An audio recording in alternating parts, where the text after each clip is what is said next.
28, 29 અને 30 સુધી ગુજરાતમાં તેની અસર રહેશે। પવનની ગતિ 100 કિલોમીટર પ્રતિ કલાક રહેશે। વાવાઝોડું તબાહી પણ મચાવી શકે છે।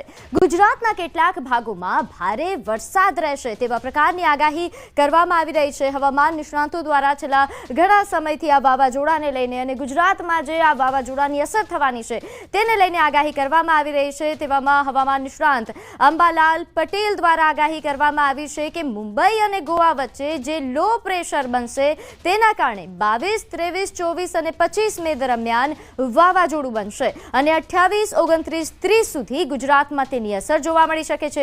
જે દરમિયાન ગુજરાતમાં પવનની ગતિ 100 કિલોમીટર પ્રતિ કલાક રહી શકે છે। વાવાઝોડું તબાહી મચાવે તેવા પ્રકારની પણ આગાહી કરવામાં આવી રહી છે। ખાસ કરીને આ વાવાઝોડું એ ખેડૂતો માટે કહેર બનીને આવવાનું છે। ખેડૂતોને ભારે નુકસાન પહોંચાડે તેવા પ્રકારની પણ શક્યતાઓ વ્યક્ત થઈ રહી છે। તો ગુજરાતમાં ભારે વરસાદ પણ થઈ શકે છે। બનશે અને તે તબદીલ થઈને લગભગ 22, 23, 24, 25માં વાવાઝોડું બનશે। વાવાઝોડું તીવ્ર છે, લગભગ 100 કિલોમીટર જો સમુદ્રમાં ત્યાંની પવનની ગતિ પર કલાકની હશે। ત્યારબાદ 26 તારીખ લગભગ મે પછી રિટર્ન લેશે અને પાછું પરત ગુજરાત તરફ આવશે।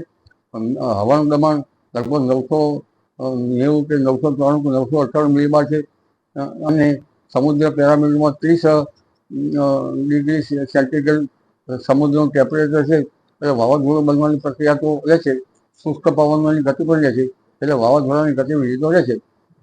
પરંતુ આ વાવાઝોડું ભારે તબાહી સુધર રહેશે અને તારીખ 26થી રિટર્ન થઈને 28, 29, 30, 31 સુધી પણ તેની અસર ગુજરાતના ભાગોમાં રહેશે અને વિવિધ ભાગોમાં ભારે વરસાદ થવાની શક્યતા છે।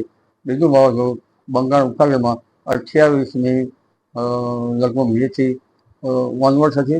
હાલમાં આંદામાન નિકોબાર ટાપુ પર ભારે વરસાદ થશે અને આ વાવાઝોડાના ગતિવિધિના કારણે પશ્ચિમના પવનના કારણે ચોમાસું દક્ષિણ તટ કેરળ કાંઠે લગભગ 28 મી આસપાસ આવવાની શક્યતા રહે।